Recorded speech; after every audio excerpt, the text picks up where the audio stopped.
Boa tarde a todos, bem-vindos ao Congresso Nacional de Esclerose Múltipla 2020. Saúde 4.0, mover a montanha, é o tema e o lema deste Congresso Nacional. Eu sou Elsa Mateus, Presidente da Liga Portuguesa contra as Doenças Reumáticas, e é com muito prazer que vou estar a moderar esta mesa redonda, a convite da Associação de Esclerose Lateral Amiotrófica, da APELA, e também da SPEM e das Associações de Esclerose Múltipla, a quem agradeço o convite. E nesta mesa redonda, que irá focar principalmente sobre estas duas condições, a esclerose lateral amiotrófica e a esclerose múltipla, iremos discutir sobre o tema reconhecer, proteger e promover o acesso célere a prestações sociais para a pessoa com doenças incapacitantes. Quais são os dilemas, quais são os desafios antes, durante e depois da pandemia? E começo por apresentar os elementos deste painel, a quem, em nome da organização, agradeço terem aceito o convite. Irá juntar-se a nós a Mafalda Rodrigues, que é cuidadora de uma pessoa com esclerose lateral amiotrófica. Temos presente a doutora Eduarda Afonso, que é médica fisiatra no Centro Hospitalar do Algarve. A doutora Teresa Guia, que é assistente social na APELA. Iremos ter também a presença da deputada Viviana Cunha, deputada do PAN. Temos connosco a doutora Paula Santos, deputada do PCP, e, não menos importante, o doutor Paulo Santos, da Provedoria da Justiça, que é coordenador da unidade... Paulo Santos, peço imensa desculpa, João Portugal. O doutor João Portugal, da Provedoria da Justiça, coordenador da unidade temática 6, sobre direitos, liberdades, garantias, saúde, educação e valoração da constitucionalidade. A esclerose múltipla e a esclerose lateral amiotrófica são duas doenças frequentemente confundidas pela maioria das pessoas que desconhecem a diferença entre ambos. Por esse motivo, convidamos pessoas e convidamos também a assistência, se quiser partilhar as suas experiências de viver ou conviver diariamente com esta doença, para percebermos melhor na primeira pessoa quais as dificuldades e como conseguem ou não superá-las e com que apoios. Portanto, se a audiência quiser participar com as suas mensagens, serão bem-vindos. E enquanto aguardamos que se junte a nós a Mafalda Rodrigues, eu se calhar começava agora por pedir à doutora Eduarda que sendo, e pegando aqui no tema, sendo a esclerose múltipla e a esclerose lateral amiotrófica doenças neurodegenerativas, mas com progressão e prognóstico diferentes, pode-nos falar um pouco do que é as distancia e o que é que as aproxima, tanto do ponto de vista clínico, que é sem dúvida importante, mas também em termos de impactos sociais, que é outra área que todos nós nos interessa também se conhecer. Doutora Eduardo? Boa tarde a todos, muito obrigada pelo convite. É um prazer estar aqui convosco, até porque é a minha principal área de trabalho no Centro Hospitalar do Algarve. Efetivamente, elas são distintas, mas os impactos que têm são bastante semelhantes, sendo que a esclerose múltipla é muitas vezes chamada a grande imitadora porque ela dá praticamente tudo aquilo que possamos imaginar do ponto de vista neurológico e, portanto, como o sistema neurológico é o que controla tudo, ela dá tudo. E a esclerose lateral amiotrófica é uma doença predominantemente motora, portanto a pessoa acaba por, quando a doença está muito evoluída, ficar presa dentro do seu próprio corpo por não ter capacidade de se movimentar adequadamente. Mas ela não tem apenas inabilidade motora. Inicialmente pensava-se que sim, neste momento sabe-se que há outras formas associadas à esclerose lateral amiotrófica que têm também outro tipo de perturbações, quer vesicais, quer da sensibilidade e por aí fora. A esclerose múltipla muitas vezes aparece no paciente jovem e a esclerose lateral amiotrófica costuma aparecer no paciente mais idoso, mas lá está. Quer uma, quer outra, tem exceções. E, portanto, é algo que também, de alguma forma, faz diferença entre ambas e provoca impactos diferentes entre ambas, porque quando temos uma doença incapacitante num doente jovem que está a iniciar a sua vida laboral, a iniciar família, o impacto é muito forte, não é? Porque começam a surgir incapacidades que geram necessidades de adaptação de tudo na sua vida. A esclerose lateral amiotrófica, sendo na pessoa mais idosa, às vezes temos pacientes que já são reformados, por exemplo, e não temos tanto impacto na vida profissional, temos sobretudo impacto na vida familiar, sendo que a esclerose múltipla, hoje em dia, existem múltiplos tratamentos que conseguem, de alguma forma, estabilizar e alguns até fazer regredir a doença, ou pelo menos a funcionalidade que foi afetada, e, portanto, ela inicialmente evolui de uma forma neuroinflamatória, que é controlável com essa medicação, depois passamos por uma fase neurodegenerativa, em que a medicação já não tem tanto efeito, mas geralmente lá está, é mais tardio. E, portanto, conseguimos um controle e é uma doença que poderíamos considerar mais lentamente progressiva. A esclerose lateral amiotrófica, exceto raras exceções, é uma doença rapidamente progressiva e, portanto, é mais uma coisa que distancia uma da outra, sendo que ambas dão efetivamente grandes disfunções, acabam por ter a curto ou a longo prazo gerar incapacidade significativa na vida da pessoa, o que por sua vez gera dependência de terceiros, o que por sua vez leva à desvantagem, à limitação na atividade e à restrição à participação social, que está sempre dependente dos fatores extrínsecos e intrínsecos ao próprio, extrínsecos porque têm a ver muitas vezes com o ambiente, que o ambiente pode ter mais barreiras ou mais facilitadores, consoante muitos fatores diversos. Muito obrigada, doutora Eduarda. E como já se juntou a nós a Mafalda Rodrigues, que é a esposa e cuidadora do Ricardo Rodrigues, que foi diagnosticado com esclerose lateral amiotrófica em 2016, nada melhor do que percebermos na voz da primeira pessoa, neste caso de quem vive e convive diariamente com esta condição, quais as dificuldades, quais as principais barreiras, e aqui percebermos qual é que é o verdadeiro impacto na vida das pessoas deste diagnóstico. Mafalda, boa tarde, bem-vinda. Por favor, ligue o microfone. Boa tarde. Boa tarde. Boa tarde, Ricardo.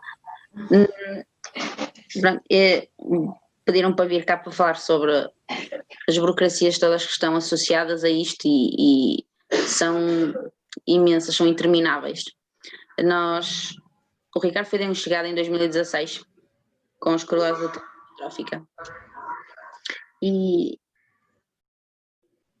nós estávamos um bocadinho perdidos porque se não fosse a APELA nós também não sabíamos como é que havíamos de fazer, porque ninguém nos diz nem como esta doença evolui nem nada, é assim mesmo o desafio do balde do gelo está completamente adequado a isto.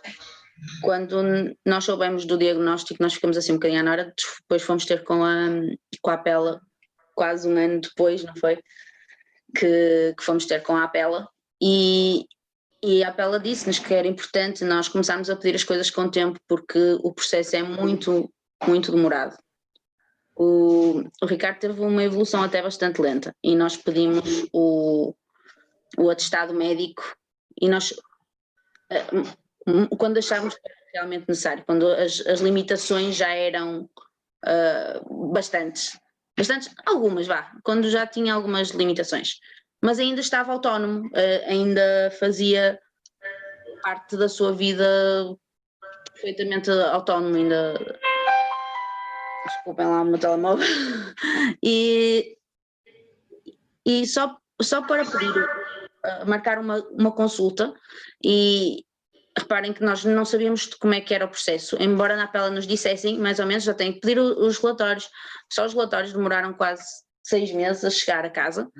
Depois nós tivemos que ir com os relatórios à junta médica e pedir uma junta médica e depois deste momento são mais 8 meses para acontecer a consulta.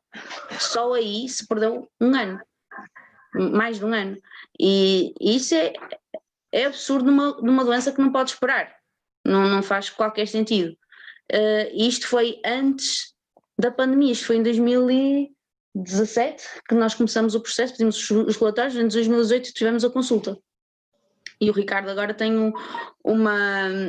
o atestado médico com um grau de incapacidade superior a 65% já nessa altura. É claro que na altura Ele andava, ele era alguma coisa, era bastante autónomo até, e nós nem nos pusemos a hipótese de ser necessário mais alguma coisa, também não nos disseram, pá, é preciso, vocês querem... Aliás, quando nós fomos pedir, nós tínhamos que dizer para que queríamos o atestado médico. E nós queremos o atestado para ele terem capacidade, para termos acesso a alguns benefícios.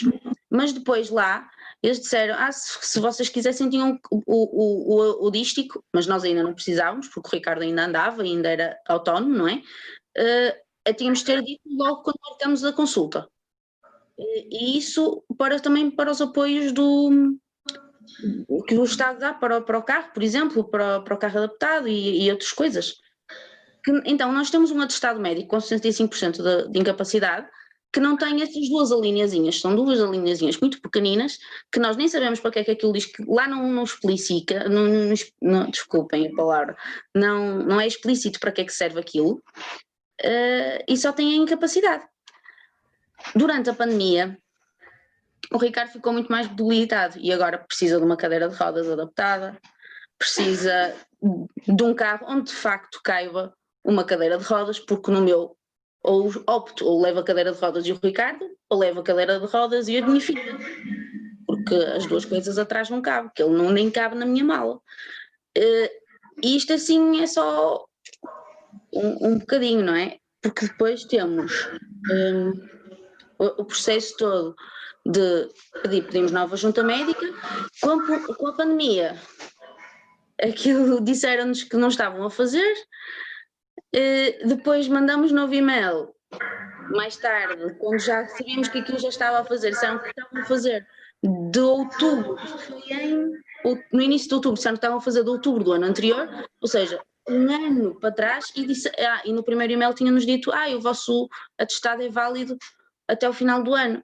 Não, o atestado do Ricardo é definitivo, ele tem a deficiência definitiva, mas não é isso que me interessa, eu só precisava que alguém me pusesse lá à linha para pedir o dístico de estacionamento, porque às vezes eu estou de cadeira de rodas e tenho que estacionar num lugar normal e às vezes é difícil, depois ando lá de cadeira de rodas.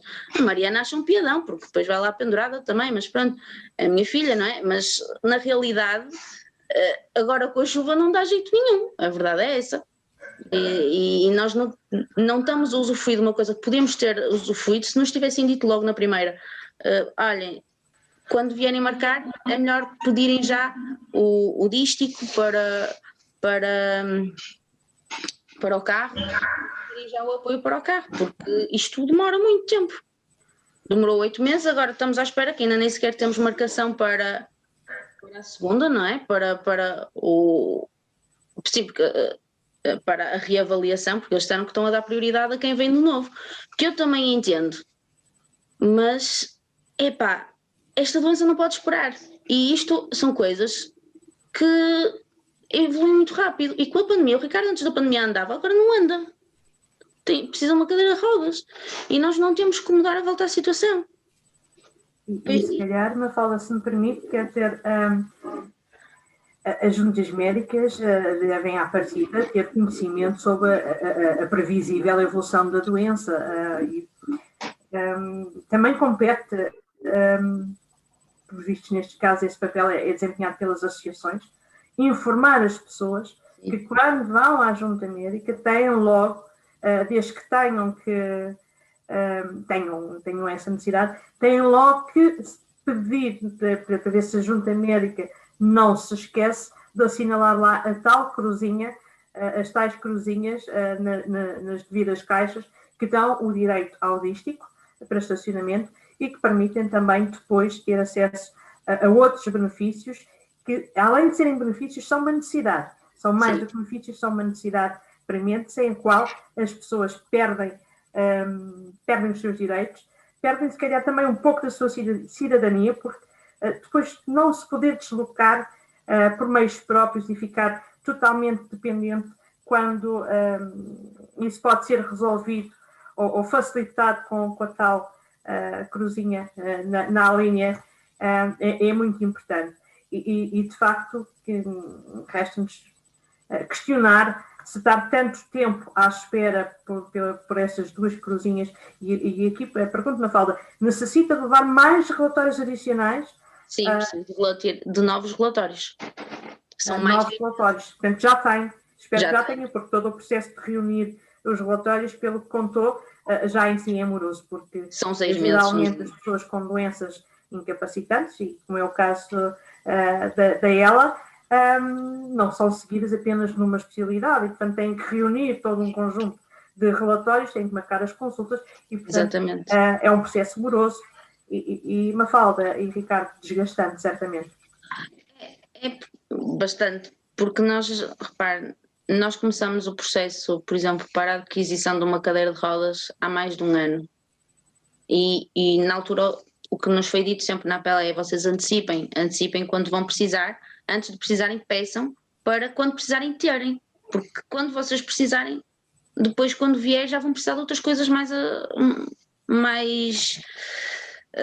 avançadas, digamos assim, ou de outras coisas, e nós estamos há mais de um ano à espera do processo de uma cadeira de rodas, que ele, quando nós pedimos, ele ainda andava muito bem, e agora ele precisa e não a tem, porque uma série, mas também acho que tivemos azar, porque nós iniciamos o processo na Prelada, e a Prelada passou a ser um centro prescritor, então ninguém sabia muito bem como é que aquilo funcionava, e ninguém nos sabia dizer como é que estava o processo, se estava a andar, se não estava.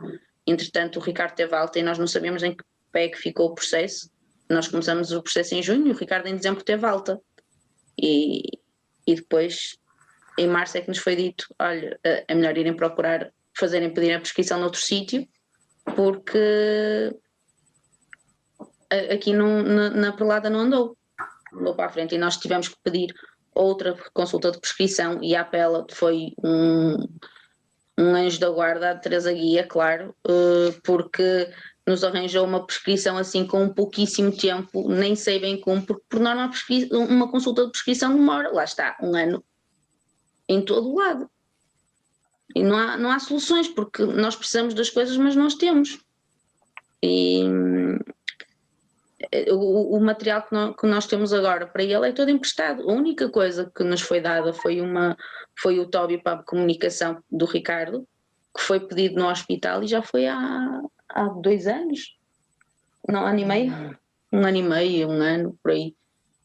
Mas todo este processo é moroso, porque depois temos de pedir uma consulta de prescrição. Depois nós vamos à consulta de prescrição, eles mandam aquilo, e nós depois temos que arranjar 3 orçamentos de cada coisinha que lá está na prescrição. E depois precisam de ser os originais, porque a Segurança Social não aceita e-mails, não é? Basta lá saber porquê. Então, e agora os correios estão ótimos, demoram uma eternidade a chegar. Eu estou à espera de uma carta, estive à espera, só da carta da prescrição, estive à espera um mês. Pronto, nós tínhamos estado, por acaso a Teresa Guiar arranjou-nos mais cedo, mas era de março, foi em outubro que nós em outubro conseguimos a consulta de prescrição. Em novembro chegou a carta, foi um mês.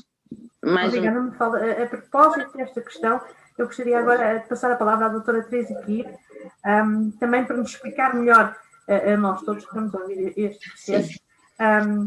Explique-nos, por favor, quais os procedimentos e circuitos para a atribuição de produtos de apoio. Neste caso estamos aqui a falar de uma cadeira de rodas, mas existem mais produtos de apoio.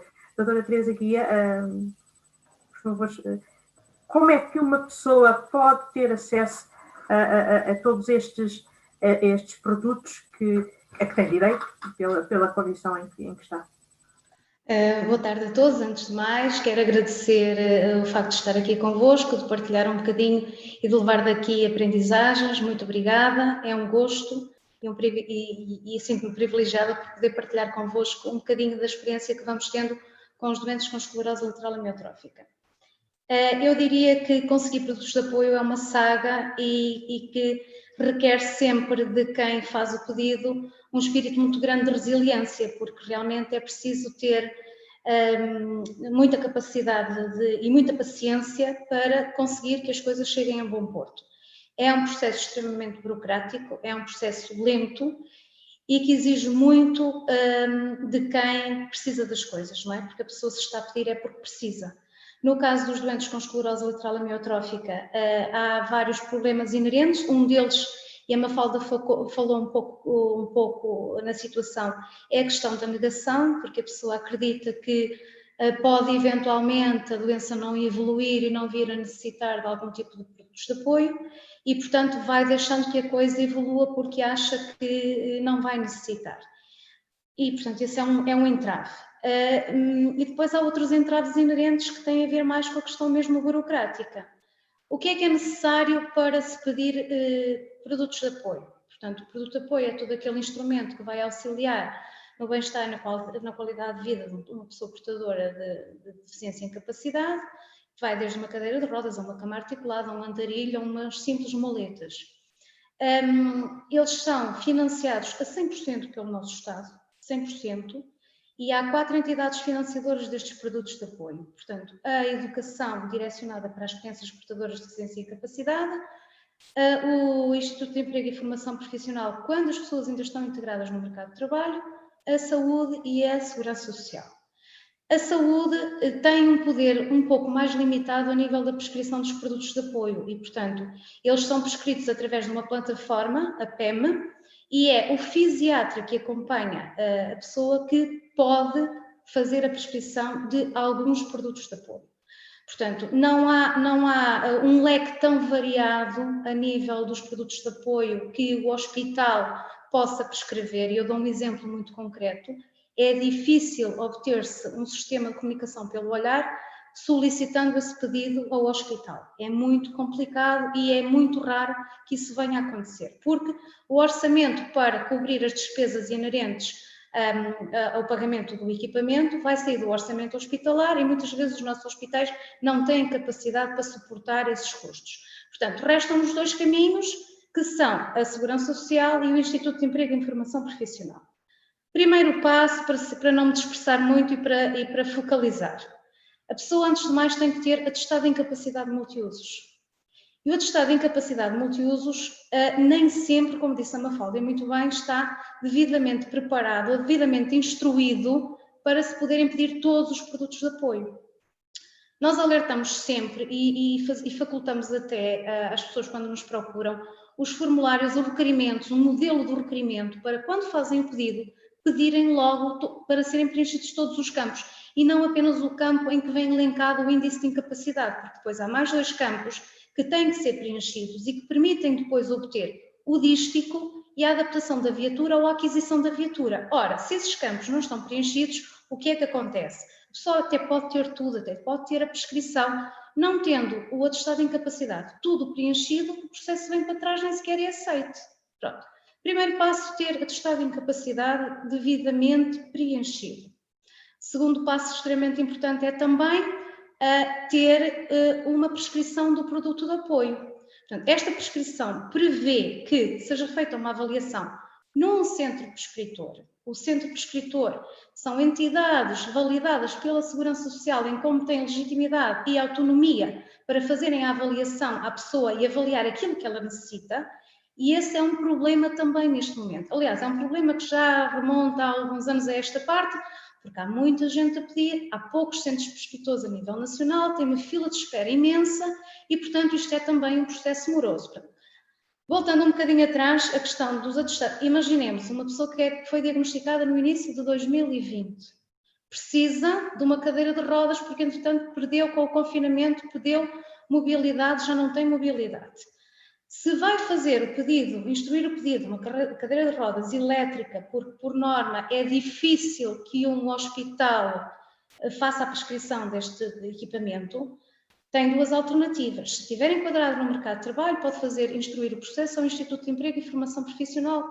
É mais rápido, e leva menos tempo, é um bocadinho mais simples. Quando a pessoa já está numa situação de baixa médica, de reforma, ou outra que seja, o processo tem que ser instruído obrigatoriamente à Segurança Social. Portanto, estes 2 passos, no fundo, neste momento, demoram 2 anos. 2 anos. Primeiro porque o atestado de incapacidade multiusos, neste momento as juntas médicas não estão, muitas delas ainda a funcionar, e, portanto, a pessoa vai fazer o pedido e fica, posso citar-vos um exemplo muito concreto, Vila do Conde, Póvoa de Varzim, tem uma espera de 17 meses. 17 meses para a obtenção do atestado de incapacidade multiusos. Um centro prescritor, porque os centros prescritores estão definidos a nível nacional, um daqueles mais normais aos quais se recorre, está com 1 ano e meio de atraso. E estes 2 documentos são fundamentais para se instruir o pedido à Segurança Social. Portanto, primeiro ter atestado de incapacidade multiusos, depois ter uma prescrição emitida por um centro prescritor. Depois há uma série ainda de documentação de foro burocrático, nomeadamente uma declaração de não dívida à autoridade tributária, de não dívida à Segurança Social, depois os documentos individuais de cada uma das pessoas, e por fim os 3 orçamentos de todos os produtos que a pessoa necessita. Suponhamos, a pessoa necessita de uma cadeira de rodas, de um equipamento para a comunicação através do olhar e de uma cadeira de banho, vai ter que pedir 3 vezes estes orçamentos, que têm que ser os originais. As pessoas ficam perdidas, porque assim, agora quem é que eu vou pedir tudo isto? Não é? Portanto, primeiro que se reúna toda esta documentação, demora muito tempo. Depois ainda vamos ter que contar com o tempo de deferimento do processo nos serviços da Segurança Social. Ou seja, em bom rigor, isto para quem necessita do equipamento hoje, vai recebê-lo daqui por 2 anos, 3 anos. Não faz sentido, na maioria das vezes, não é? Eu tenho falado, e eu alertava aqui para a questão do atestado de incapacidade, que me parece que é um documento que neste momento faz toda a diferença. Eu tenho gostado de falar norte a sul do país com os ACES, com as administrações regionais de saúde, mandei e-mails e a verdade é que a situação mantém-se sem avançar muito. Portanto, as juntas foram suspensas em março. Depois, em junho, houve uma diretiva de que os ACES tinham autonomia no sentido de poderem formar equipas para avançarem com as juntas. Há muitas zonas do território que não conseguiram reunir estas equipas e, portanto, isto dificulta todo o procedimento. Ontem falei com a ARS do centro, que me diz que para toda a zona centro eles têm uma junta médica a funcionar. Portanto, seja para emissão de novos atestados de incapacidade, ou seja para revisão, que é o caso que traz aqui a Mafalda e o Ricardo. No caso do Ricardo e da Mafalda, eles precisam que seja revisto o atestado, uma vez que todos os campos do atestado não estão devidamente preenchidos. Isto é uma morosidade sem fim. Quer dizer, não faz sentido. Eu falo, quer dizer, isto é perfeitamente compreensível, acho que as diretivas têm que ser da tutela no momento, porque acredito que as juntas estejam a fazer o melhor que sabem e que podem. São poucos os profissionais, mas a verdade é que eles também, ontem a senhora da ARS Centro dizia-me, olha, nós até temos uma certa sensibilidade, mas ouça, são pessoas com doenças degenerativas, são pessoas com doentes oncológicos, portanto, são todas as pessoas, porque o atestado de incapacidade é um passaporte para tudo, não é? O atestado de incapacidade permite, eu já agora vou só concluir com isto, estávamos a falar dos produtos de apoio, mas através do atestado, se a pessoa não tiver o atestado de incapacidade, não pode ter de todo direito aos produtos de apoio, direito a prestações sociais que fazem toda a diferença e direito àquelas coisas mais básicas, até a fraldas, porque toda a gente exige o atestado de incapacidade. E, portanto, estarmos este tempo todo à espera e estamos sempre a fazer mails, estamos sempre a remeter mails aos ACES, a solicitar a priorização das situações destes doentes, que é uma doença que em pouco tempo evolui bastante, mas a verdade é que não estamos mesmo a conseguir. Já fizemos chegar, inclusivamente, a situação também à Provedoria da Justiça. Acredito que não vai ficar, até porque houve uma recomendação também feita, já elaborada pela Procuradoria, e enviada à tutela no sentido de ser revista esta situação, mas isto é muito preocupante e é muito desgastante para quem está todos os dias, não apenas para o doente, mas também para quem está ao lado. E, portanto, acho que se todos reunirmos esforços, seria extremamente importante ver se de alguma forma conseguimos reverter esta situação. Muito obrigada, doutora Teresa. Antes de passar aqui a alguns pontos que foram muito bem focados e realçados pela doutora Teresa, queria voltar a ouvir aqui ainda a doutora Eduarda Afonso sobre o processo de a avaliação de que forma é que são identificados os produtos de apoio mais ajustados ao cidadão, a cada doente, e quem faz essa avaliação. E outra questão muito importante, se essa avaliação, quando as pessoas estão impossibilitadas de se deslocar, se essa avaliação pode ser feita ou não no domicílio das pessoas. Obrigada outra vez, agradeço os vossos testemunhos e eu gosto sempre muito de ouvir a doutora Teresa Gaia porque ela é muito esclarecedora. Efetivamente, se calhar o nosso centro não devia ser exemplo, mas não é o exemplo daquilo que se passa na maior parte dos centros. Eu acho que nós batalhamos por trabalhar para o doente e, portanto, de acordo com as necessidades.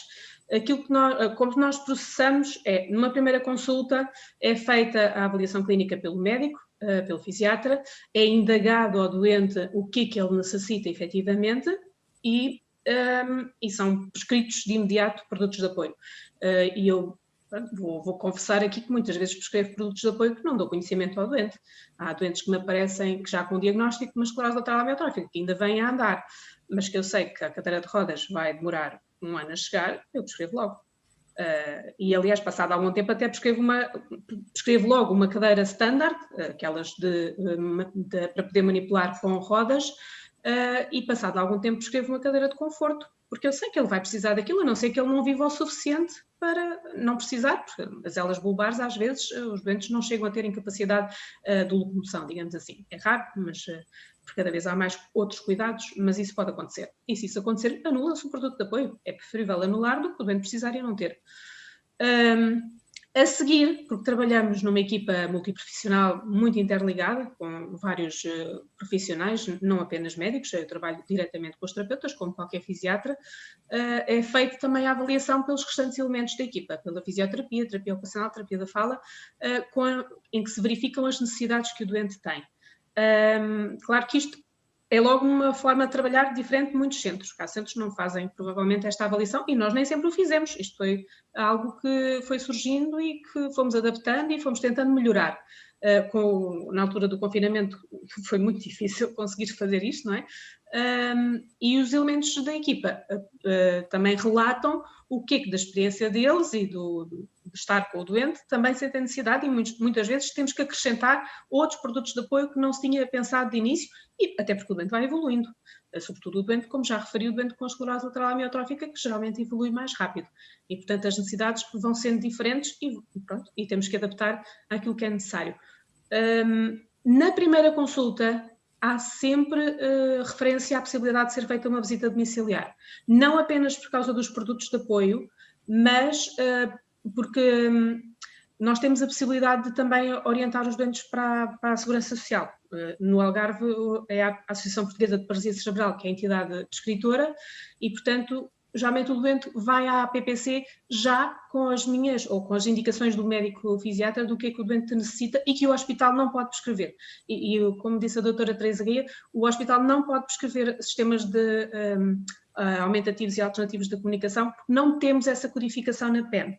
Temos uma vantagem, que é a PEM não exige a incapacidade. Portanto, eu posso prescrever uma cadeira de rodas ainda que o doente não tenha o atestado de incapacidade multiusos. Mas eu sei que há centros em que os diretores de serviço que têm que dar o aval vão verificar se o doente tem ou não tem o atestado multiusos, porque isso está no sistema, e se não tiver, a prescrição não avança. No meu centro, tratando-se deste tipo de doentes, não há qualquer problema, a minha diretora nunca pôs problemas em fazer seguir estas prescrições e pronto. Efetivamente, isto é um processo muito moroso. Prescrição pela PEM, eu tenho produtos de apoio que estão pendentes desde 2016, mas isto está cada vez mais célere e eu tenho esperança que isto a breve prazo, se não houver aí uma crise, consigamos isto com muita brevidade, porque eu posso dizer que em novembro entreguei produtos de apoio, cadeiras de rodas, algumas bem caras, que tinham sido prescritas em setembro, portanto com 2 meses. O que me incomoda às vezes é a imprevisibilidade, porque o doente está comigo e eu digo que vou prescrever, e às vezes são produtos de apoio moderadamente caros, que alguns doentes se calhar até tinham capacidade de adquirir, mas que eles têm esse direito a obtê-los gratuitamente, porque eles ao adquirirem aquele produto de apoio não vão usufruir dessa verba para outras coisas que também necessitam, não é? E eu muitas vezes digo, eu vou prescrever, então e vou receber quando? Eu não sei. E alguns acontece que têm mesmo que acabar por comprar, mas se calhar já deviam ter comprado quando o hospital ou a entidade não fornece. Eu acho que isto incomoda muito, a imprevisibilidade da entrega. Mas voltando àquilo que estávamos a falar, que era as visitas domiciliares. É feita sempre que o doente aceita, porque há doentes que não querem, há doentes que acham que é uma invasão da sua privacidade, há doentes que só a aceitam muito tardiamente e ela é feita pelos nossos terapeutas. É sempre um terapeuta ocupacional que está presente, habitualmente também vai o fisioterapeuta, em casos em que há necessidade também vai alguém da segurança do serviço social. E é feito logo o estudo das barreiras arquitetónicas e a forma de as suprimir. São feitas cartas para as câmaras, que algumas ajudam com mão de obra, e portanto é feita a carta para a PPC quando é necessário prescrever produtos de apoio para equipar o domicílio, que esses produtos de apoio não fazem parte do nível de prescrição hospitalar, tal como incrivelmente não fazem parte dos produtos que ajudam a vestir, na higiene, a comer. Muitos desses produtos não fazem parte do nosso nível de prescrição e apesar de também não serem para equipar a casa, não temos, não há como prescrever, não há esse código porque a PEM é prescrita por códigos, tal como a SAPA, só que a SAPA tem esses códigos e a PEM não tem. E no domicílio também são recomendadas adaptações ambientais, programas feitos programação domiciliária e todo o estudo de produtos de apoio que muitas vezes volta outra vez para mim, e há produtos de apoio que eu posso não ter ainda prescrito e prescrevo na altura em que recebo este feedback dos terapeutas. E lá está, isto é importantíssimo, eu acho imprescindível trabalhar sem ser em equipa.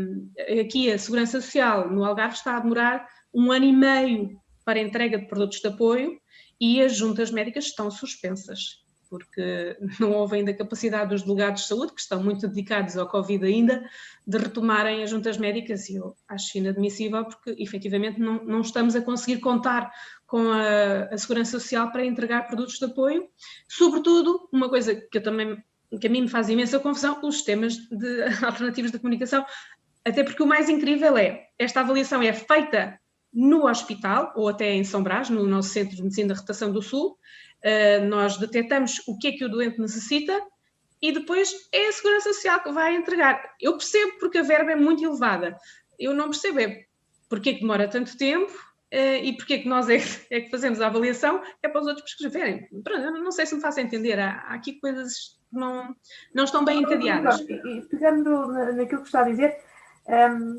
o que é que lhe parece que podia ser alterado para transformar isto de uma forma mais rápida? Porque o que interessa é que as pessoas tenham acesso às prestações e aos produtos de apoio, àquilo de que necessitam, que já foi avaliado por especialistas, de que realmente é uma necessidade da pessoa.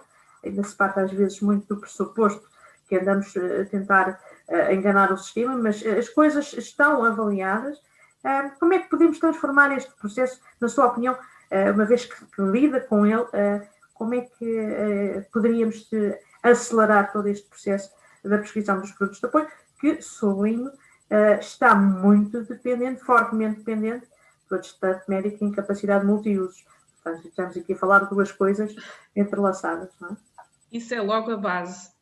Eu não percebo porque é que tem que estar tão dependente. Antigamente não estava, antes da SAPA não estava. É verdade que se calhar eram prescritos produtos de apoio, eu não direi a pessoas que não tinham incapacidade, mas que tinham incapacidade menor. Uma pessoa não vai precisar de um produto de apoio que não tenha necessidade e, portanto, se tem necessidade, tem alguma incapacidade. Portanto, para prescrever um produto de apoio para a Segurança Social, o doente tem que ter pelo menos 60% de incapacidade. Se tiver menos, não tem direito, o que de si não é justo. Mas sendo obrigatório, se acharmos que é obrigatório, que eu acho que não deveria ser, isto, quando o doente vai fazer a avaliação, também deveria ser obrigatório de imediato que viesse logo estabelecido qual é a incapacidade motora. Porque não tem lógica o doente é que saber que tem que pedir a incapacidade motora. Não, o delegado de saúde está a fazer a avaliação em junta médica e aquilo era um item obrigatório para preenchimento. Ou tem ou não tem, pode, porque a incapacidade motora, para o doente usufruir dos direitos, a incapacidades motores tem que ter mais de 60%. Mas se tiver 30%, fica lá registado que tem 30%. E logo se revê. Agora, se mantivermos isto como obrigatório, definitivamente tem que ser acelerado. Temos que ter mais juntas, temos ou tem que ser feito de outra forma, não sei, porque neste momento é preciso 3 delegados de saúde para fazer uma junta médica. Um delegado de saúde e 2 médicos de família, ou 2 médicos de outra especialidade, não sei, isto são coisas que me ultrapassam muito, isto é da minha cabeça.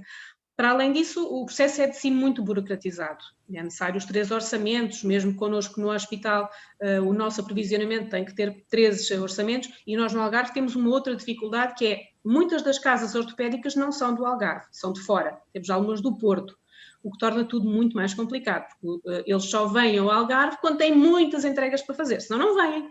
E então concentram tudo quase no final do ano, porque passam o ano todo à espera de ter muitas entregas para fazer. E no final do ano andamos a correr, às vezes sair muito fora de horas, para podermos fazer as entregas, para além de todo o resto do trabalho que temos para fazer na mesma, não é? Mas isto é um problema específico do Algarve, provavelmente há outros locais do país também com o mesmo problema. Eu lembro-me de falarmos muitas vezes do processo que existe em Espanha. Espanha funciona um pouco diferente de nós. O doente tem a prescrição e vai com essa prescrição a um centro regional de produtos de apoio e troca essa prescrição pelo produto de apoio. Este centro regional funciona um pouco como um banco de produtos de apoio, mas tem produtos de apoio também novos. Tem os que estão reciclados, estão como novos, porque foram recaustados, digamos assim, mas a maioria são produtos de apoio novos e, portanto, é entregue de imediato. Se o doente pretender algo um pouco diferente, imagina, as cadeiras de rodas que eles têm lá têm todas chassi preto, mas o doente quer um chassi, é do Benfica, e quer um chassi vermelho. Ele pode pegar num vale que não é dinheiro, é um vale, e vai a uma casa ortopédica e troca e paga o excesso pelo chassi vermelho, que pode ser uma ninharia, não é? E a casa ortopédica depois recupera a verba que gastou pela troca, não é? Através desse centro regional. O meu receio, é porque eu não trabalhei em Espanha, isto é o que me contam e alguns colegas que vão lá estagiar, é que me parece que muitas vezes não é verificada a adequação do produto de apoio ao doente. Portanto, e fico também com dúvidas se, por este nível basal, se Espanha participa produtos muito mais caros. Isto é, se é igual para todos e, portanto, tem um produto base, que é aquele que os centros regionais têm, e se depois há algum produto mais caro que o doente tem necessidade e se calhar às vezes não tem capacidade económica para pagar o excesso, digamos assim, se isto pode gerar menos equidade. Portanto, produtos de apoio mais caros só para alguns doentes com maior capacidade económica. Efetivamente, eu acho que os bancos dos produtos de apoio seriam essenciais. Agora, quem tomar conta deles? Nós no hospital tentamos algumas vezes que os doentes, quando devolvem, guardá-los, também tê-los o melhor possível para poder reciclá-los, digamos assim. Mas não é fácil, porque nós não temos ninguém a tomar conta disto. Isto, no fundo, é uma administrativa que tem um tempo extra para fazer isto, junto com os médicos que de vez em quando vão ao armazém ver o que é que dá ou não dá para adaptar, os médicos e os terapeutas. Nos centros de saúde calculo que isto também seja feito, no Instituto de Emprego e Formação Profissional talvez também, e eu acho que aqui as associações têm um papel fundamental. Faz-me alguma confusão que os doentes recebam os produtos de apoio e depois deixem de necessitar deles, ou porque alguns porque melhoram, outros porque pioram e já não conseguem utilizar aquilo, e outros porque já não deixam de estar cá connosco, e o produto não seja devolvido. Porque muitas vezes aquele produto vai para dentro de um armazém ou vai para o lixo, ou vai ser vendido na OLX, como nós costumamos dizer entre colegas. E estes produtos deveriam ser novamente, entrar outra vez no sistema. Se pensarmos então em sistemas alternativos da comunicação, acho incrível que aquilo possa ser guardado a algures e não ser entregue a um outro paciente com necessidade. Porque se estamos a falar de verbas, efetivamente estamos a gastar muito ao não reutilizar aquilo que já foi entregue. E por causa disto, porque eu acho que não é fácil, eu digo muitas vezes aos doentes, se não precisar, entregue, ou então se conhecer alguém que tenha uma incapacidade também muito grande e que veja que é adaptável, mas é sempre possível ser através de nós. Só que os doentes não vêm. Eu, às vezes, lembro-me que houve aí um ano em que uma secretária andou a ligar para todos os doentes, que sabíamos que alguns familiares tinham morrido e tudo mais. Para já foi um bocadinho maltratada. E depois as pessoas não queriam devolver, porque tinham que se deslocar ao hospital e estavam no armazém, já nem sabiam onde é que estava. Eu acho que uma taxa moderadora mínima, ou então a assinatura de um termo de responsabilidade em que no fim entregamos tudo o melhor possível, não era mal pensado. Se quisermos mesmo, se fôssemos avante com o Banco dos Produtos de Apoio. E acho que cada instituição deveria também ter uma oficina de ortoprotesia, da própria instituição, para poder recaustar, entre aspas, os produtos de apoio que são devolvidos. E depois acho que também falta comparticipar produtos de apoio que estão em falta, que não estão em nenhum nível de prescrição e que faltam.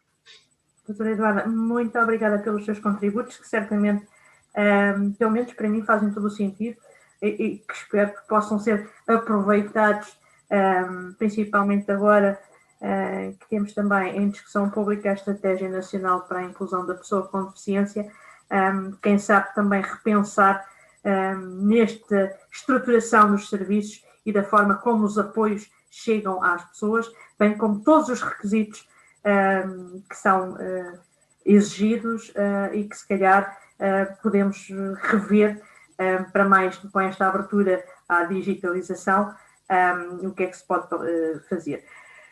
Eu começaria aqui pelo Dr. João Portugal. Tinha noção desta realidade? As recomendações, nós sabemos, portanto, que a Provedoria da Justiça apresentou recomendações, várias recomendações, uma em fevereiro e outra depois em julho, com algumas medidas para tentar acelerar este problema em relação à emissão dos atestados médicos de incapacidade multiusos. Passados 9 meses, qual é que é a situação, qual é que é o ponto da situação, que esperanças podemos ter em relação a isto? Dr. João Portugal, liga o microfone, por favor. Já está. Muito obrigado. Pois foi com muito interesse que ouvi todas as intervenções. Eu queria saudar todos os intervenientes, em especial a Mafalda e o Ricardo. Na verdade, temos algum conhecimento mais sobre determinados aspectos que foram aqui falados do que sobre outros. Precisamente a questão dos atestados multiuso e a demora na sua emissão, em uma variedade de cenários, desde o primeiro atestado à simples revalidação ou, como é o caso concreto, da uma espécie de atualização, digamos assim, de elementos do próprio atestado, portanto, são objeto de queixas que temos vindo a receber.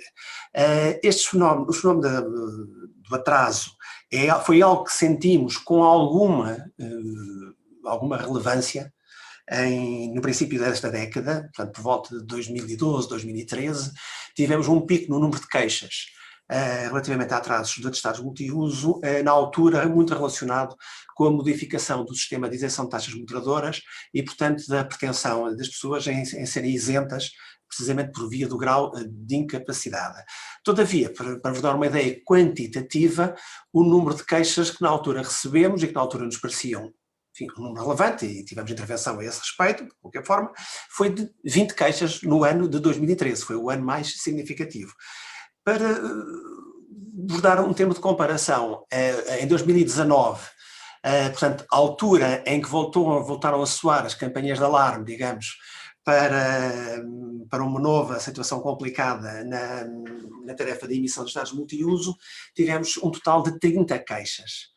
E essas 30 queixas motivaram, precisamente, em primeiro lugar, uma intervenção no terreno para conhecer a realidade em alguns ACEs, enfim, aleatoriamente escolhidos, para ter uma percepção de como as coisas estavam a decorrer no terreno, e motivaram então a recomendação de fevereiro.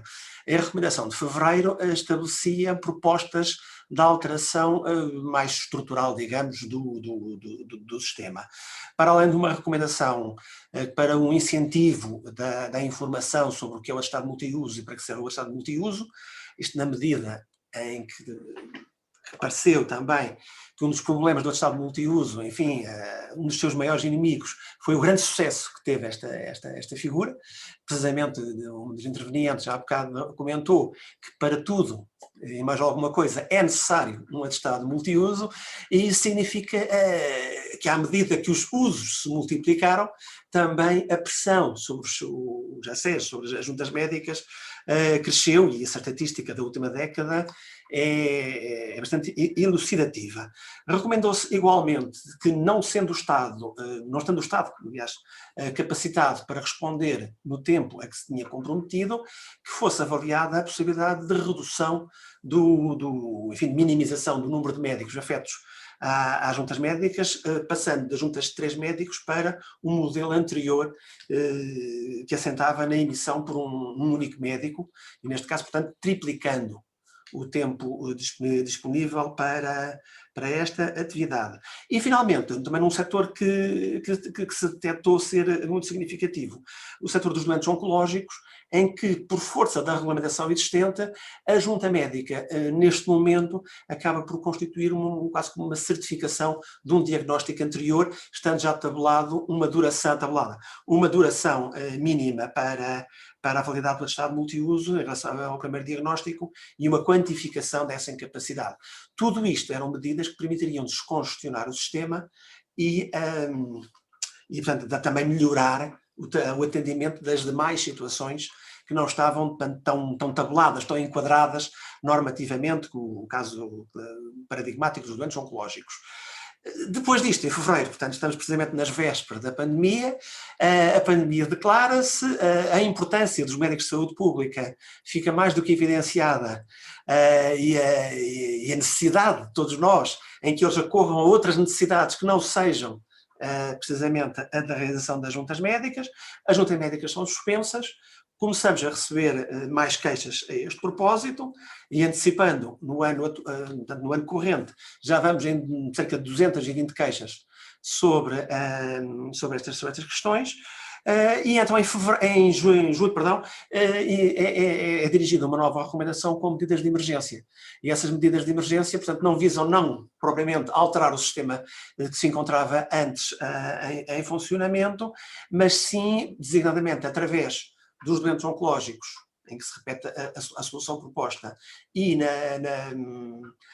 numa prorrogação da validade dos atestados até à efetiva realização da junta médica, permitir, mais uma vez, esse descongestionamento e permitir que o sistema de juntas, digamos, de emergência, que foram estabelecidas em cada ACES, e como bem disse há bocado, estão a funcionar relativamente bem nos lados, menos mal noutros, de todo não funcionam ainda em outras regiões, pudessem, dizia eu, pudessem essas juntas médicas responder à generalidade das situações e, portanto, melhorar a resposta em termos de encurtamento do prazo de resposta.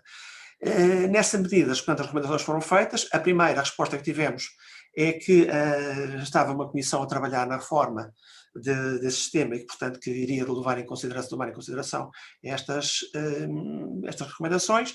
Quanto à segunda, ainda não tivemos resposta, todavia um recente diploma legislativo veio prorrogar até 31 de dezembro, como todos sabem de certeza, veio prorrogar até 31 de dezembro de 2021, portanto mais um ano, a validade dos atestados médicos, cuja validade expirou em 2019 e 2020, e nessa medida podemos dizer que é, de certo modo, um acatamento, vai no bom sentido. Certamente, se, como é previsível, todo o acumulado, todos os casos acumulados não tiverem resposta até ao final de 2021, certamente que se terá que encarar uma solução semelhante que permita dar resposta a seguir a essa data.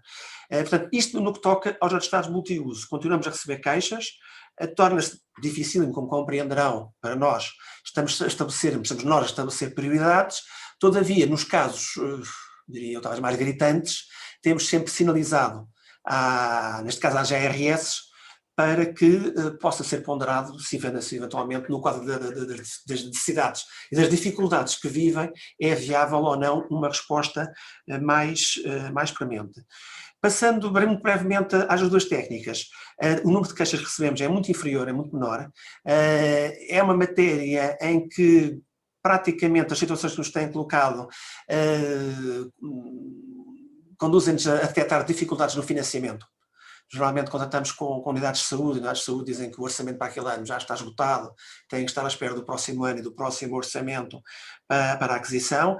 São prazos muito semelhantes aos que aqui foram ditos, em termos de situações desde cadeira de rodas mais complexas até óculos ou outros equipamentos, mas portanto mais, entre aspas, ligeiros, que ainda assim demoram um tempo razoável a ser obtidos. Na articulação com o estado multiuso, são situações ainda muito recentes, mas temos tentado contactos com as entidades para que seja viável quase como que arranjar uma espécie de condicionalidade da ajuda técnica, interpretando a situação de incapacidade do Estado neste momento de fornecer um atestado multiuso, como podendo autorizar, através de uma avaliação, uma aferição, etc., a viabilidade a título precário, pelo menos, poder ser avançada aquela ajuda técnica, aquele meio auxiliar, de modo a que aqui um problema não se some outro. Não sei se respondi à sua pergunta. Respondeu, muito obrigada, Dr. João Portugal. Em relação mesmo às queixas que chegam à Provedoria da Justiça, eu fazia aqui uma reflexão, quer dizer, as pessoas que têm que lidar com este tipo de doenças e os seus cuidadores, todo este processo que já se viu aqui, de andar de médico em médico, solicitando os relatórios necessários, tentando reunir os orçamentos necessários, toda a burocracia inerente para todo o processo e depois ainda ter força para apresentar uma reclamação ou uma queixa, há muita gente que realmente não desiste, por isso simplesmente. E será, com certeza, um dos fatores dissuadores do número de queixas em relação a este tipo de procedimentos.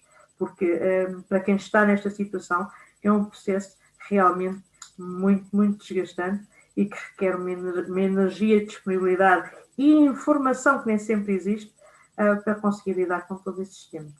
Queria só fazer essa nota, não sei se concorda comigo. Concordarei com a primeira parte, que era com todo o calvário que é descrito, certamente que a energia se esgota. Mas mesmo assim, na parte da queixa, felizmente somos um órgão informal e temos todas as vias abertas para o recebimento de queixas, com linhas telefónicas, aliás temos até uma linha telefónica especialmente dirigida às pessoas com incapacidade e, portanto, desse ponto de vista, o esforço já não admito que haja cansaço com o que está a montante, mas no momento da queixa, a queixa está muito facilitada e não representa nenhum calvário adicional, nenhuma dificuldade adicional.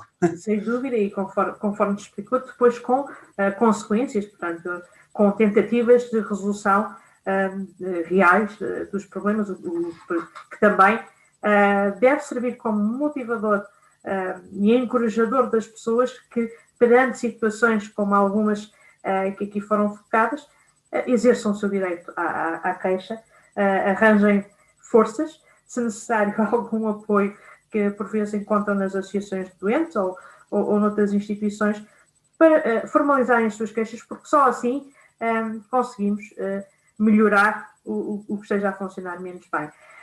Dr. João Portugal, entretanto, agradeço e já voltarei ao Dr. João Portugal, aqui também para referir que, a respeito do atestado de mérito e incapacidade de multiusos, foram submetidos 3 projetos por 3 partidos diferentes, 3 diferentes partidos políticos, que tentaram também ultrapassar este impacto provocado pela suspensão das juntas médicas. E temos connosco a representante do PAN, a deputada Babiana Cunha, a quem eu pedia, se podia brevemente descrever em que é que consiste este projeto de lei acerca da resposta eficaz das atividades das juntas médicas de avaliação de incapacidade. Muito obrigada, cumprimentar desde já a todos e a todas as pessoas presentes, cumprimentar também a organização e, acima de tudo, a oportunidade de ouvir e de participar e registar aqueles que têm sido os contributos que obviamente são fundamentais para nós e que procuraremos também dar o devido seguimento no âmbito da nossa ação política. E foi precisamente nesse âmbito que surgiu este projeto de lei.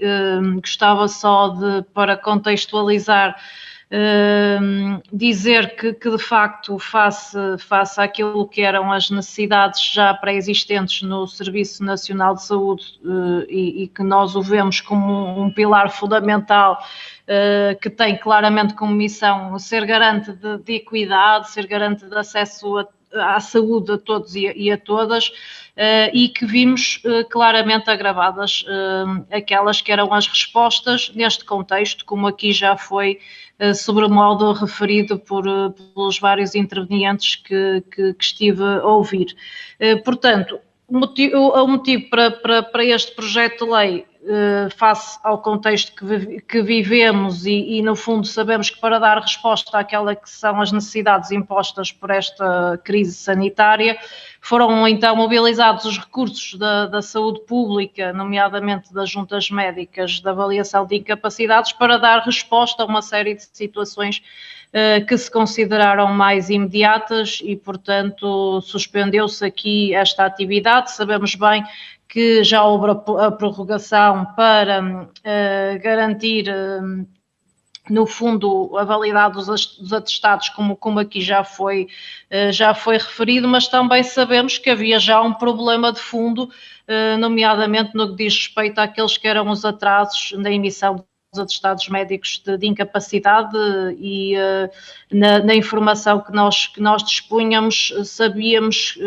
que este atraso poderia muito bem ultrapassar mais de um ano, e estamos a falar de pessoas com incapacidade superior a 60%, que também, como foi dito, salvo erro pela doutora Teresa, sem acesso a este atestado, ficam sem acesso aos equipamentos e aos apoios sociais, e até mesmo pensando, por exemplo, no acesso ao ensino superior, ficam também impossibilitados de o fazer pelo regime especial.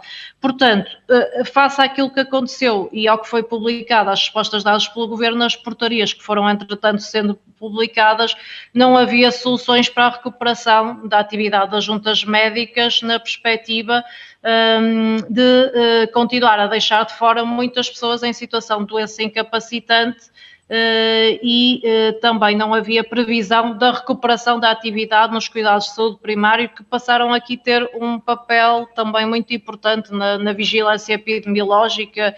E, portanto, o que procuramos fazer, para resumir muito rapidamente, foi, neste projeto de lei que está agora a começar o seu trabalho em sede de especialidade, e que esperaremos que se encontre um calendário para ficar fechado até ao final deste ano, o que procuramos fazer foi então reorganizar de forma excepcional as juntas médicas de avaliação de incapacidade, na nossa perspectiva, ou com a intenção de garantir um modelo de funcionamento e de resposta mais eficaz. E como é que nós, na perspectiva do PAN, propomos isto? Portanto, propomos a criação de uma lista padronizada de situações clínicas com grau de incapacidade igual ou superior a 60%. Esta lista, no nosso entender, deve ser criada pela DGS, com o objetivo de permitir aqui acelerar processos do ponto de vista técnico, do ponto de vista científico, validar automaticamente a emissão de um atestado para as pessoas que tenham identificado a sua situação clínica naquela listagem.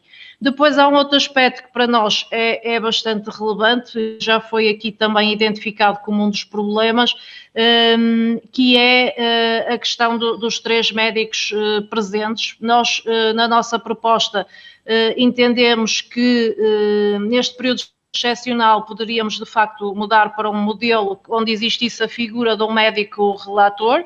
Este médico relator, mediante a análise da informação que dispusesse de cada caso, determinaria de forma automática a atribuição deste atestado médico de incapacidade multiusos àqueles utentes cujo diagnóstico da patologia estivesse inserida na tal listagem, que nós entendemos que é uma solução que vem aqui acelerar processos. Depois entendemos que esta figura do médico relator poderia ser ocupada de forma rotativa, isto mediante decisão dos ACES. No caso daqueles utentes cuja situação clínica não integra esta lista referida, ou que haja alguma dúvida sobre a sua integração, pronto, aí seguiria o processo previsto na legislação, mas entendemos que se esta lista for de facto realizada de forma rigorosa, praticamente serão só exceções e serão casos muito raros. Depois também sabemos todos que um dos problemas do acesso ao Serviço Nacional de Saúde, ou do contacto também com o Serviço Nacional de Saúde, prende-se com aquelas que são as respostas em termos das tecnologias de comunicação. E parece-nos que aqui, no momento que vivemos, poderiam ser assegurados meios digitais também que garantissem, por requerimento do utente, caso não se pudesse deslocar e caso pudesse fazer no fundo, este acesso por videoconferência ou outro meio digital, que também o deveria poder fazer. Além disso, em paralelo, criávamos aqui, e este era mesmo em paralelo a um problema identificado pelos profissionais de saúde que estavam e estão muito sobrecarregados nas atividades de rastreamento e monitorização, ou seja, da situação epidemiológica. Nós pretendíamos que estes profissionais da saúde pública pudessem ser libertados destas tarefas de contacto telefónico e, portanto, criávamos aqui uma outra linha telefónica centralizada, valendo-nos também já dos recursos e da especialização da linha CNS 24. E só mesmo para concluir 2 aspectos. Nós no nosso projeto propomos a integração de um especialista em saúde mental em cada uma das juntas médicas da avaliação de incapacidade, isto na perspectiva da administração, de cada administração regional de saúde, porque muitos dos problemas físicos trazem também problemas psicológicos que muitas vezes muito sofrimento psicológico que é descurado, e parece-nos que não deve de todo ser negligenciado, e esta resposta deve ser assegurada. E por fim, no nosso projeto de lei, teríamos ainda previsto o levantamento e a apresentação das necessidades existentes nas juntas médicas de avaliação de incapacidade e destas unidades de saúde, de cuidados de saúde primário, durante o ano 2021, junto da Assembleia da República, precisamente para também aqui procurar comprometer o Governo na resolução daqueles que são os problemas estruturais. Muito obrigada. Muito obrigada, deputada Tatiana Cunha, do PAN. O PCP também apresentou, o Partido Comunista Português também apresentou um projeto, e para nos falar também brevemente sobre esse projeto, sobre o regime transitório para a emissão de atestados médicos de incapacidade multiuso, temos connosco a deputada Paula Santos. Por favor, ligue o microfone e explique-nos então o conteúdo, o teor deste projeto e quais as expectativas acerca dele. Muito obrigada, muito boa tarde a todos. É um gosto poder também participar e partilhar convosco esta nossa iniciativa, mas referi também que toda a participação que tivemos até agora foi de facto muito relevante, porque toda a informação que foi partilhada pelos vários oradores, qual agradecemos, revela de facto um conjunto de dificuldades que existem, não só no acesso aos atestados de incapacidade, mas também no acesso aos produtos de apoio, a uma realidade que temos vindo a acompanhar e de facto que revela a necessidade de se encontrar soluções, diria, menos burocráticas, mais facilitadoras. Ninguém aqui quer perder o rigor nas decisões relativamente aos apoios que são necessários, mas de facto não fazem sentido que as pessoas, numa situação até de maior fragilidade, tenham que aguardar meses antes para poder ter acesso a um produto que deve ter acesso por direito. E esta é uma questão central que queríamos aqui deixar, que a questão do direito que a lei prevê e que de facto que é muito difícil o acesso a esse direito. Dizer-vos que nós neste período, aliás, a questão sobre os atestados de incapacidade, como já foi relatado, de facto as dificuldades não são só de agora. Já havia de facto inúmeros atrasos e dificuldades no acesso a uma junta médica para poder fazer a avaliação e para poder ter o acesso a um atestado em função dessa mesma avaliação.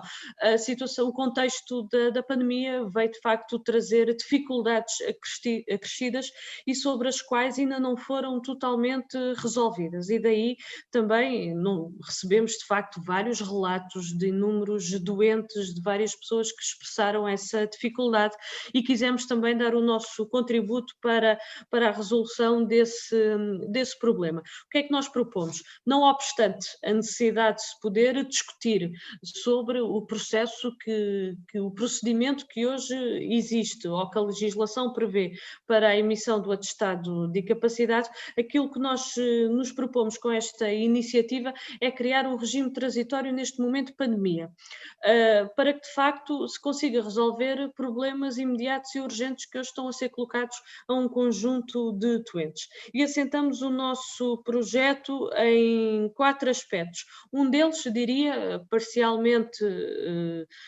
com a prorrogação do prazo da validade dos atestados que para até 31 de dezembro de 2021, essa era uma questão que colocávamos na nossa iniciativa, mas essa é uma parte do problema, porque a questão que nós temos constatado é que, de facto, para além da questão da renovação que se colocava, há a questão de todos aqueles doentes que vão solicitar a junta médica pela primeira vez, e sobre esse, de facto, o problema persiste e não há qualquer resolução, não há solução de uma forma generalizada no nosso país para este problema. Relembro que, de facto, num dos decretos das medidas excepcionais do âmbito da pandemia, havia a previsão da constituição de umas equipas, mas elas nunca chegaram a ser uma realidade efetiva também em todo o território. Por isso é um problema que persiste. Bom, o que é que assenta o nosso projeto? Em primeiro lugar, nós propomos, e é importante ter isto, é um regime transitório para este momento da pandemia. Propomos um procedimento que seja mais ágil, mas ao mesmo tempo que mantenha rigor na avaliação das situações. E a nossa proposta assenta muito no seguinte, que a emissão do atestado possa ser feita, ou a avaliação da incapacidade possa ser feita por um médico especialista, que não o médico do doente, que segue normalmente o doente, um médico especialista no Serviço Nacional de Saúde, que tenha a responsabilidade da avaliação e da atribuição do grau de especialidade, do grau de incapacidade, peço desculpa. Com esta nossa proposta nós procuramos ultrapassar a questão da junta médica, porque a junta médica exige sempre a presença de mais do que um especialista, e tendo em conta as exigências que se colocam ao Serviço Nacional de Saúde, parecemos que, como medida transitória para esta circunstância, podia ser uma forma de ultrapassar as dificuldades que hoje existem. Por isso, a emissão do atestado e a atribuição do grau de capacidade de ser um médico especialista a fazer, que não um médico que segue o doente.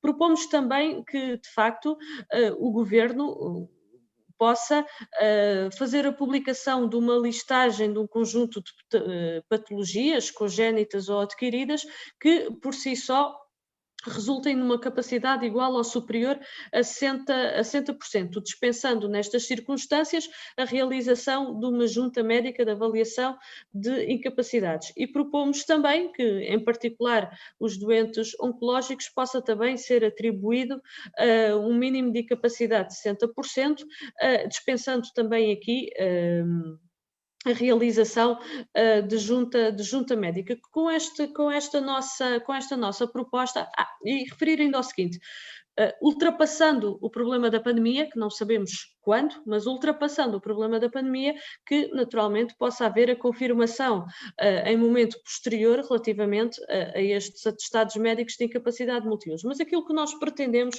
com esta nossa proposta é, de facto, garantir aos doentes que tenham o acesso aos direitos que a legislação prevê, e que é isto que está a ser impedido neste momento. Há um conjunto de doentes que pela sua patologia, não fosse esta circunstância e não fosse o conjunto de atrasos, teriam um atestado de incapacidade superior a 60% e teriam acesso a partir daí a um conjunto de direitos que a lei confere.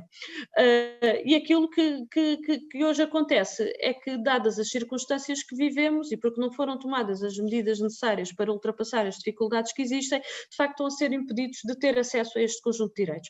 E os cidadãos, naturalmente, os doentes, não podem ser prejudicados. E é nesse sentido que apresentamos esta nossa proposta.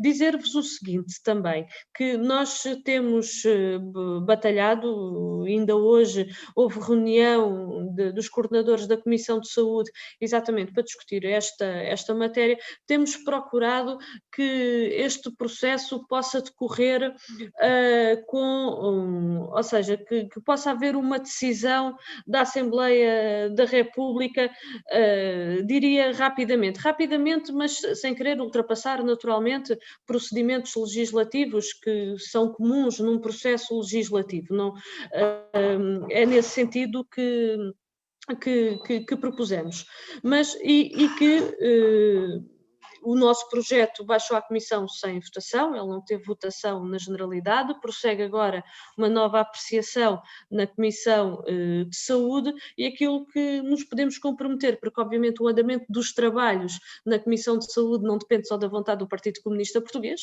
participa um conjunto de outras forças políticas e naturalmente resulta daquele que for o entendimento da maioria das forças políticas que participam na Comissão, mas aquilo que nós possamos garantir da nossa parte é que da nossa intervenção procuraremos que de facto encontrar uma solução e é nesse sentido que estamos a intervir. Este é o nosso contributo, mas aquilo que nos move é de facto este objetivo de encontrar uma solução que permita resolver este problema concreto que está identificado, que é a dificuldade do acesso aos atestados neste contexto. A situação não pode continuar de facto como está e foi com esse pressuposto, com esse pressuposto que interviemos e naturalmente disponíveis para podermos melhorar, aperfeiçoar, porque aquilo que pretendemos é de facto contribuir para a resolução destes problemas concretos que existem e que estão de facto a dificultar o acesso de muitas pessoas a um conjunto de direitos que estão previstos na legislação. Eu acho que é importante dizer isto, não estamos aqui a prever criar nenhum direito novo. O que estamos a prever é quem cumpra este conjunto, ou seja, no quadro da sua avaliação, se tiver uma incapacidade superior a 60%, então somente tenha direito àquilo que a legislação prevê, não estamos a criar nada de novo. O que é preciso é de facto criar aqui, sem perder rigor, mas agilizar o processo, porque a situação tal como está, nós entendemos que não pode continuar. Muito obrigada, deputada Paula Santos.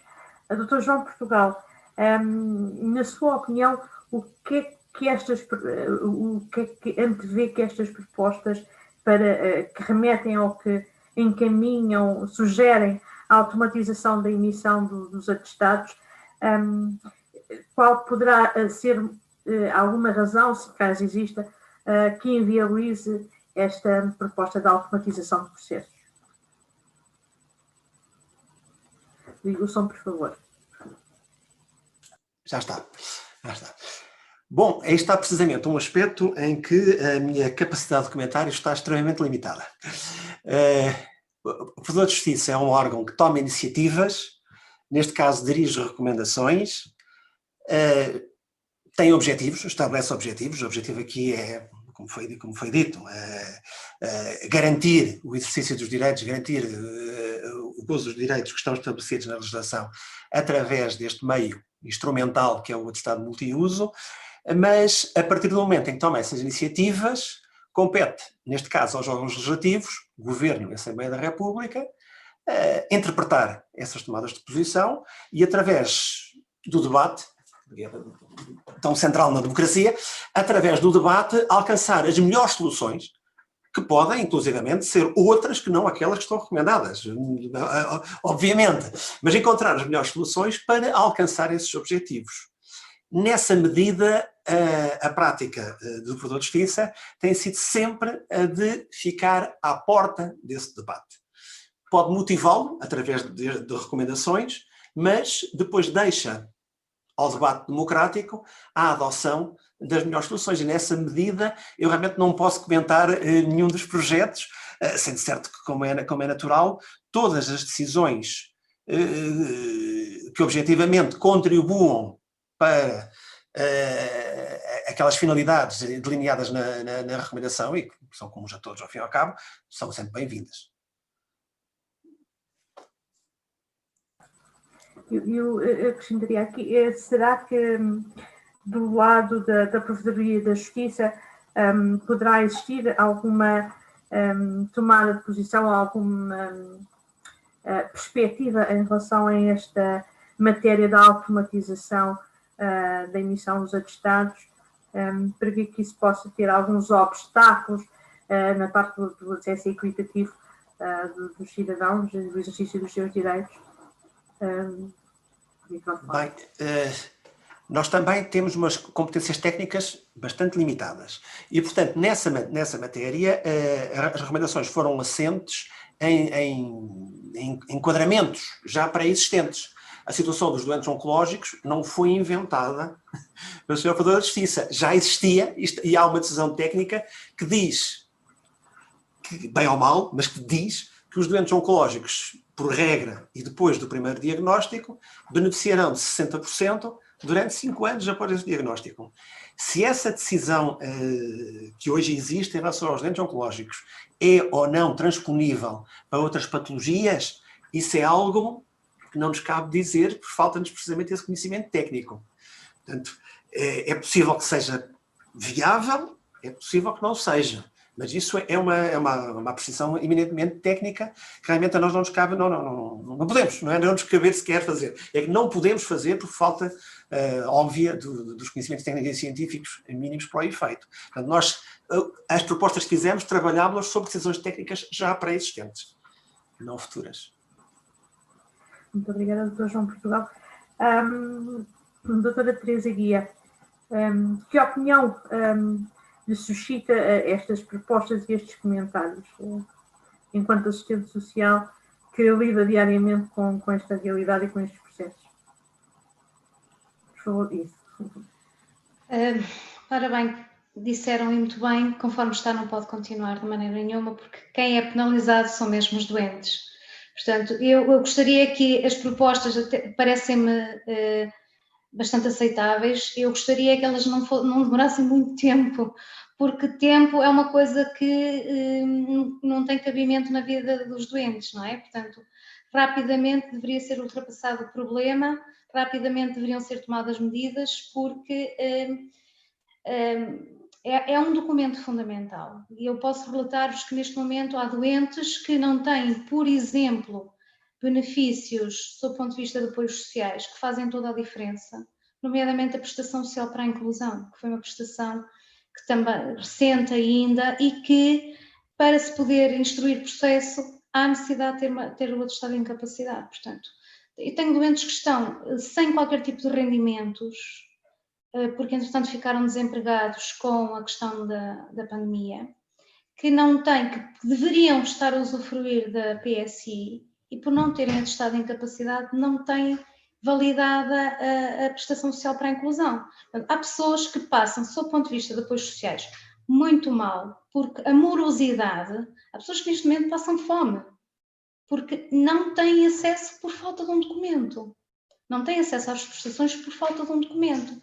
Isso é que eu acho que não tem lógica e não pode acontecer de forma alguma. Portanto, esta morosidade, eu gostaria que as coisas rapidamente se solucionassem, se ultrapassassem e que fossem, seja através de um médico, seja através de apenas um médico nas juntas médicas, seja pelas doenças devidamente estipuladas, mas que as coisas não sejam tão demoradas, que as juntas médicas, que haja alguém que rapidamente pegue no que está em atraso e que solucione, porque neste momento nós precisamos é de solução, porque há muita coisa que tem que ser resolvida o mais rapidamente possível.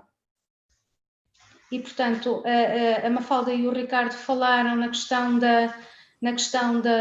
dos produtos de apoio, para eles fazem toda a diferença, não é? O Ricardo, neste momento, não pode sair à rua porque não tem uma cadeira. E a revisão do atestado de incapacidade é fundamental. A partir do momento em que isto seja feito, portanto, o isolamento em que o Ricardo se encontra deixa de ocorrer. Não é? Portanto, pessoas começam a ter acesso a apoios sociais porque não têm outro estado. E, portanto, isto tem que ser... Eu desejava que isto fosse resolvido o mais rapidamente possível, exatamente para podermos dar dignidade a pessoas que precisam do mais essencial, das coisas mais essenciais no seu dia-a-dia. Portanto, vamos acreditar que as coisas vão ter um retorno positivo e que vai tudo correr bem até ao final do ano, pelo menos tenhamos alguma boa notícia neste âmbito. Acho que não podemos perder a esperança e acreditar que estão pessoas também envolvidas, estão pessoas... portanto, há uma sensibilidade comum para esta questão. Vamos acreditar que realmente vai haver propostas e que as coisas vão realmente reverter de forma positiva. Acho que não podemos perder esta esperança, certo? Muito obrigada, doutora Teresa. Eu fazia a mesma pergunta agora à doutora Eduarda. Tudo o que eu tenho ouvido até agora deixa-me esperançosa que toda esta situação que infelizmente muitas pessoas com doença crónica incapacitante se encontram venha também a ser uma oportunidade de melhoria do sistema. Infelizmente não há tempo de resolver rapidamente a situação destas pessoas, mas pelo menos no futuro e num futuro próximo todo o sistema possa ser repensado e melhorar. Efetivamente, acho que sim. Fiquei com algumas esperanças, até porque me lembrei, que já nem me recordava disto, mas já há muito tempo que não é assim, mas, por exemplo, a isenção das taxas moderadoras, até há uns 10 anos, por aí, era por patologia, não era pela incapacidade. E se calhar transitoriamente também poderemos fazer o mesmo, porque efetivamente, do que me recordo dos doentes aos quais era passada a isenção das taxas moderadoras, praticamente todos eles ou já tinham ou a curto prazo iriam ter os 60% de incapacidade. E, portanto, eu acho que em regime transitório seria uma boa opção. Mas em transitório, sim, acho que nada como validar efetivamente qual a necessidade, até porque muitas vezes não basta ter 60% de incapacidade, há direitos que são específicos da percentagem mesmo, em percentagens maiores há maiores direitos e, portanto, mas pronto, não se pode ter tudo, pelo menos para já. Muito obrigada. Mafalda e Ricardo, ficam com esperança que os problemas consigam ser resolvidos num futuro mais próximo. Sentem que, apesar de tudo, apesar de todas as dificuldades, pelo menos o facto de terem vindo aqui falar na primeira voz e expor o caso vai contribuir para qualquer coisa de melhor no futuro? O microfone não falta. Sim. Eu há bocado esqueci-me de agradecer pelo convite. Claro que depois toda a gente falou, toda a gente agradeceu, mas eu sou sempre assim um bocado despassarada. Peço desculpa por não ter agradecido, mas sim, estou muito grata por estar aqui. Eu tenho esperança e eu não sabia desta situação, por exemplo, dos pacientes com cancro serem logo atribuídos 60% de incapacidade à partida. Eu acho que há uma série de doenças que podiam ter esse automatismo. Acho que não é uma coisa, quer dizer, esclerose lateral amiotrófica é uma coisa que não tem cura. Aquelas doenças que não têm cura e que são degenerativas automaticamente deveriam ter, isto é um pressuposto, quer dizer, o cancro que tem cura tem 5 anos, mas as que não têm cura têm que ir à junta médica. Não faz muito sentido, não é? Quer dizer, no meu ponto de vista, é claro que isto se calhar a nível legal será de outra forma, terá muitos entraves, mas para quem está deste lado e vê, eles têm 60%, se calhar nem sei se precisam do atestado, se têm que tirar o atestado da mesma forma como nós, não sei. Mas acho que era importante criar uma via verde. Acho que a via verde para as doenças que são incapacitantes, que são degenerativas ou neurodegenerativas, em todos os sentidos, para o atestado, para a segurança social, para a prescrição, deveriam ter prioridade. Porque, repare, o Ricardo foi diagnosticado em 2016. A esperança média de vida para um paciente com esta doença é de 5 anos. Quer dizer, nós já passamos 4, não é? E ainda estamos à espera de um produto que já pedimos há 2 anos e meio. 2 anos e meio, é metade do tempo de médio de vida. E há situações, no caso dela, vulvar, se não estou em erro, em que a maior parte dos doentes não dura 2 anos e está 2 anos e meio à espera de um produto. Isto é surreal, não faz qualquer sentido para quem está deste lado.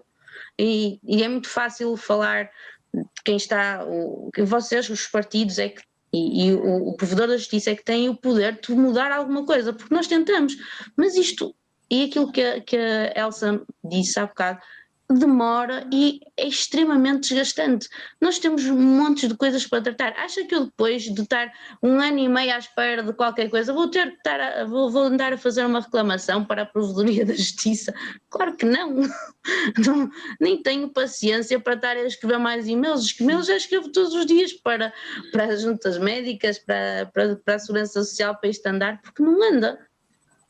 E é só mais uma, não é burocrático, tem todas as vias abertas, não, é mais uma burocracia, é mais uma coisa que eu tenho que fazer. É claro que só recebe 30, mas eu aposto que esse número está muito abaixo daquilo que as pessoas esperam, daquilo que as pessoas estão a fazer, não é? Quer dizer, 30 pessoas, só que quando nós temos 1 ano de espera, quer dizer, a maior parte não se dá o trabalho de reclamar, mas se calhar deviam, mas eu não me dei, por exemplo, ao trabalho de reclamar. O que é que eu fiz? Eu meti-me a fazer uma angariação de fundos para ver se consigo as coisas o mais rápido possível. Já vi que isto, se calhar, com apoios, não vão fazer valer os meus direitos, então tenho que ser eu a resolver-me, porque não vai ser a Provedoria da Justiça, se calhar não vai ser a Segurança Social a pôr aquilo que o Ricardo precisa para viver dignamente. Não, se calhar somos nós que o temos que fazer, porque não podemos contar com o Estado. E isto assim não me parece ser propriamente um Estado de Direito. É um Estado de Direito para quem é saudável, certo? Para quem não tem saúde, não é um Estado de Direito. É um Estado super burocrático. E isto aqui tem que ser ultrapassado. Não pode ser assim. Obrigada, Mafalda. Realmente a burocratização é um dos obstáculos que agora temos a oportunidade, com todo este empurrão para a era digital, pelo menos esperar que não seja substituída pela burocratização digital, ou seja, substituir os documentos em papel por não sei quantas páginas em PDF e não sei quantas páginas em documentos de Word. Temos aqui oportunidades, vamos acreditar que vamos todos juntos, com os nossos contributos, construir algo melhor. E Mafalda e Ricardo, eu aqui gostaria de sublinhar que é extremamente importante encontrarmos forças. Eu também, enquanto pessoa com doença crónica incapacitante, neste caso uma artrite desde os 5 anos de idade, de encontrarmos força para não desistirmos, para nos apoiarmos uns aos outros e para fazermos chegar a nossa voz às entidades e às autoridades, porque só assim, lá está, nós sabíamos, porque sentimos na pele, calculamos que existam muitas mais queixas, mas os números depois fazem toda a diferença para depois podermos sustentar a nossa reivindicação, da nossa queixa e dizer, não, isto não se passa só com 30 pessoas, passa se calhar com 3.000, mas as restantes não têm meios, não têm força, não têm capacidade, já não querem saber porque estão desgostosas e desoladas por não terem acesso e não terem conseguido chegar àquilo que têm direito. E realmente importa aqui rever estes conceitos de acesso aos direitos que nos permitem ter uma maior qualidade de vida, mas sobretudo também sermos cidadãos de pleno direito e não ficarmos reféns da falta de relatórios, papéis, tiques nas caixas para podermos prosseguir com a nossa vida e sermos ativos na sociedade, porque no fundo é isso que nós todos queremos ser, ativos, o menos dependentes possível, e para isso precisamos de encontrar soluções e de encontrar estratégias. Eu queria aqui também colocar uma pergunta à deputada Paula Santos, uma vez que a deputada Viviana já teve que, por outros compromissos, retirar. O Parlamento já escolheu os seus representantes no mecanismo de acompanhamento da Convenção da ONU sobre a Deficiência? Sabe-me dizer? Não tenho informação sobre essa questão em concreto que me está a colocar. até porque também não sou eu, no meu grupo parlamentar, que acompanha a área específica da deficiência. Mas permita-me só acrescentar uma coisa em relação ao aspecto que foi dito há pouco, que eu creio que é importante ter eu creio que é preciso intervir e que é preciso, de facto, compreendo o cansaço que é andar atrás para conseguir, de facto, ter acesso a direitos. É disso que nós estamos a falar e, de facto, não devia de haver este calvário que existe no nosso país relativamente a isso, mas eu queria deixar bem claro o seguinte, que era, nós, por exemplo, até em relação a esta iniciativa concreta, assumimos as nossas responsabilidades como é óbvio e apresentámos uma proposta, porque queremos, de facto, encontrar uma solução para o problema, mas tenham consciência, para ser lei precisa ter uma maioria de votos. E para ter uma maioria de votos para passar, é preciso que as outras forças políticas também votem favoravelmente. Os 10 deputados do PCP, por muito queiramos, não fazem maioria na Assembleia da República para que estas iniciativas sejam aprovadas. E estou a dizer isto porquê? Porque eu creio que é importante lutarmos, intervirmos, defendermos aquilo que é justo, mas ter presente de facto isto, porque da nossa parte isto já estava a ser implementado amanhã, mas não depende só de nós.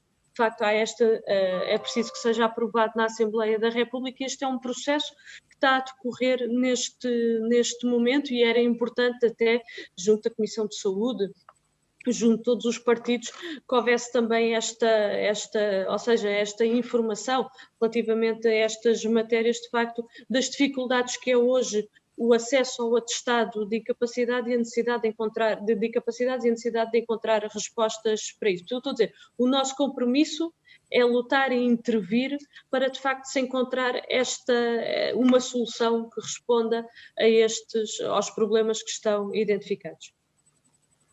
Muito obrigada. Dr. João Portugal, um comentário final a tudo o que aqui ouviu e toda esta troca de impressões entre os vários intervenientes. Obrigado. Pois, antes do comentário final, queria me dirigir diretamente à Mafalda, se me permite, só para sublinhar alguns aspectos. O número de queixas não é propriamente relevante. As queixas servem por aquilo que nos fazem conhecer a nós, que estamos aqui muitas vezes fechados, tempo demais dentro de um gabinete, conhecer como é que a realidade se processa, os problemas que as pessoas têm e detectar não só o modo de resolver o caso concreto da pessoa que aqui se dirige, como também, e se for o caso, conseguir formular propostas que permitam resolver o problema ou contribuir, enfim, ajudar a resolver um problema que existe, que a todos afeta, ou que afetam um número indeterminado de pessoas. Isso dito, nós não precisamos que todas as pessoas que seguem este calvário tenham a força final de agarrar no telefone ou escrever mais um mail. Não é isso. Nós precisamos é que do número de pessoas afetadas, pelo menos haja uma que se lembre. E às vezes detectamos tardiamente situações que realmente bem gostaríamos de ter conhecido de forma mais atempada. E nessa perspectiva não é nenhum apelo à queixa que estou aqui a fazer, porque aqui não é uma questão de apelar ou de deixar de apelar.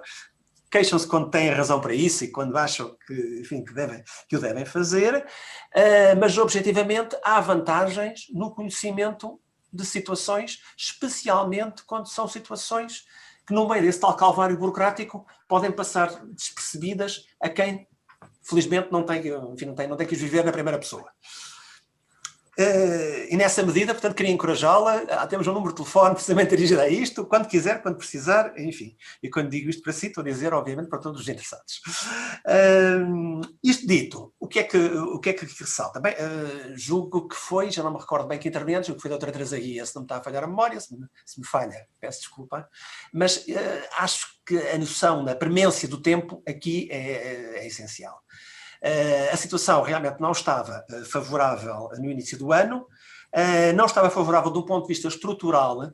Os números indicam que todos os anos consecutivamente há um acréscimo havia um acréscimo de pedidos de junta médica, de pedidos de acesso a atestado multiuso, a validação, seja o que for, muito superior ao número de juntas médicas realizadas, mesmo que estas também fossem crescendo, portanto os recursos médicos que tínhamos de juntas médicas tentavam acompanhar, mas nunca conseguiram. Há aqui, portanto, um problema estrutural criado.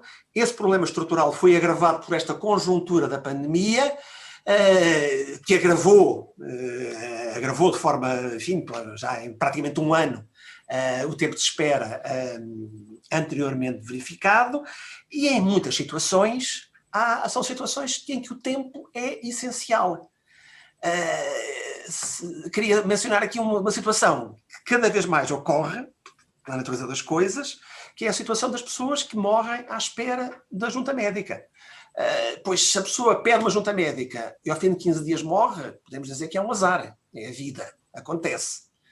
Agora, se a pessoa pede uma junta médica e demora um ano e ao fim do ano morre e depois não há resposta, e não há resposta, precisamente porque o Estado não deu a resposta em devido tempo àquela pessoa, a situação torna-se bastante mais complicada. E aqui, como em tudo, o tempo é realmente um fator essencial, e nessa medida eu resumiria, acho eu, pelo menos pela minha parte, foi aquilo que aprendi mais, aprendi aqui, seria que o mais até talvez se calhar do que o problema da burocracia, o problema do tempo.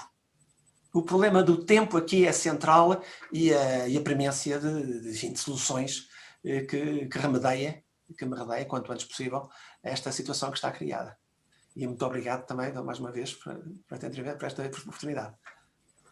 Muito obrigado a todos. Vou dar agora por concluída esta mesa redonda. Não sei se mais alguém tem mais algum comentário a fazer. Que não, mas terão à vontade para o fazer. Agradecer à Mafalda e ao Ricardo Rodrigues a sua presença aqui e a exposição, porque nem sempre é fácil para as pessoas também darem a cara, a voz e a experiência, torná-la pública para que seja conhecida e que possa também usar os outros. Portanto, obrigada por isso. Agradecer à doutora Eduarda Afonso, à doutora Teresa Guia, à deputada Paula Santos, à deputada Viviana Cunha, que já não está connosco agora a assistir, e sobretudo também ao doutor João Portugal, a vossa presença aqui nesta mesa redonda. Relembrar que está em discussão pública a Estratégia Nacional para a Inclusão das Pessoas com Deficiência para 2021-2025, e existe aqui também a oportunidade, porque no fundo o que confere, digamos assim, oficialmente, se podemos chamar um estatuto, a condição ou categoria de pessoa com deficiência é também e sobretudo o atestado de incapacidade multiuso, e portanto aconselho-vos a rever e a opinar na discussão pública acerca desta Estratégia Nacional para a Inclusão das pessoas com deficiência, também a darem o vosso contributo, porque participar é importante para melhorarmos a informação sobre os diferentes apoios e como ter acesso, como podemos desburocratizar todos estes processos no futuro, e para isso é importante que todos nós sejamos envolvidos, sejamos participativos, façamos ouvir as nossas vozes de uma forma construtiva e colaborativa. A todos, muito obrigada, um resto de uma boa tarde e fiquem bem. Muito obrigada e boa tarde. Obrigada. Muito obrigada. Obrigada. Obrigada a todos. Obrigado a todos.